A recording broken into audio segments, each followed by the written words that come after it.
ভাই 400 T20 series হারার পরও টিম ইন্ডিয়াকে যেভাবে সমালোচনা করছে স্পেশালি ইংল্যান্ডের কমেন্টেটর নাসির হোসেন, সেখানে কিন্তু আমরা as a world number ranking তো সেখানে হারালাম, পাশাপাশি ইংল্যান্ডও কিন্তু সেখানে নাম্বার 1 হলো। এবং নাসির হোসেন বরাবরই ভারতের টিম নিয়ে এতভাবে ট্রোল করলো যেটা ভাই সহ্য করার মতো না।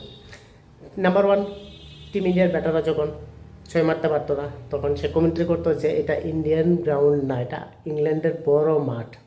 এর মানে ইন্ডিকেট করা হচ্ছে যে ভারতের মাঠ ছোট এবং সেখানে 6 মারতে খুব সোজা। নাম্বার 2, ইন্ডিয়ার মতো ফ্ল্যাট ট্র্যাক ইংল্যান্ডের নেই, যে কারণে ব্যাটাররা ঠিক করে খেলতে পারে না। আর তার রেজাল্ট ইংল্যান্ডের বর্তমানে টিম ইন্ডিয়ার ব্যাটিং কলাপস। তারপরে যখন ক্যাচ ড্রপ হয়, ইন্ডিয়ান টিম যখন ক্যাচ ড্রপ করে তখন বলা হয় পোর ফিল্ডিং বা এরকম আমরা অ্যাকসেপ্ট করি না টিম ইন্ডিয়ার থেকে, বা ইজি ক্যাচ তারা পুট ডাউন করতেছে।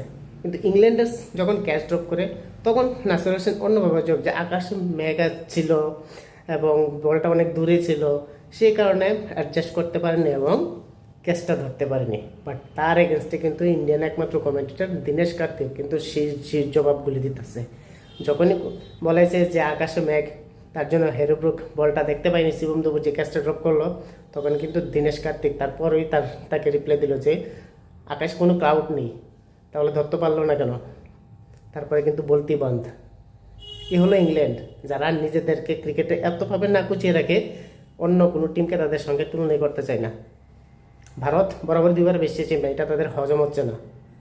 খারাপ পারফরমেন্স করেছে ঠিক আছে, 400 হেরেছে ঠিক আছে, কিন্তু বাই টিম ইন্ডিয়া খারাপ খেলেছে বলে তার জন্য একটা ওয়ার্ল্ড ক্লাস টিম এত বাজে পারফরমেন্স করছে তার জন্য সমালোচনা। কিন্তু নাসির হোসেন বরাবরই টিম ইন্ডিয়ার বিদ্বেষী এবং ইন্ডিয়ান টিমের যে সাকসেস এটা কিন্তু সে সইতে পারে না বা দেখতে পছন্দ করে না, তারই কারণস্বরূপ এগুলি সে বলছে।